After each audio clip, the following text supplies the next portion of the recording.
പണ്ടും നമ്മളിപ്പോൾ എന്നെ കുറിച്ചും പലരും പല കാര്യങ്ങളും ഇപ്പോൾ അവൻ അങ്ങനെ പറഞ്ഞു ഇങ്ങനെ പറഞ്ഞു നിങ്ങൾ പ്രൂഫുണ്ടോ എന്ന് ചോദിക്കുമ്പോൾ വർത്തമാനില്ല. ഇപ്പം ഞാൻ പറഞ്ഞില്ലേ 3 വർഷം മുന്നേ ഞാൻ ഈ പറയുന്ന ഡയറക്ടറിനോട് തന്നെ പറഞ്ഞില്ലേ നമ്മൾ വിചാരിക്കുന്ന രീതിയിലല്ല കാര്യങ്ങൾ പോകണമെന്ന്.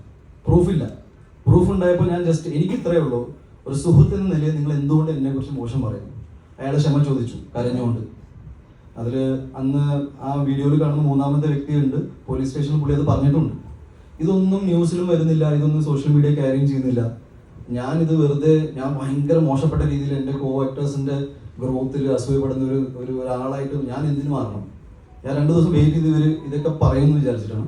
പറയുന്നില്ലെങ്കിൽ എനിക്കും ഡിഫിക്കൽട്ടാണ്. ബിക്കോസ് എനിക്ക് തോന്നുന്നത് 2 ദിവസം കഴിഞ്ഞിട്ട് എന്തായാലും ഇതിൽ സിനിമാ മേഖലയിൽ ഇങ്ങനത്തെ കാര്യങ്ങളൊക്കെ സംഭവിക്കുന്നത് ഭയങ്കര മോശമാണ്.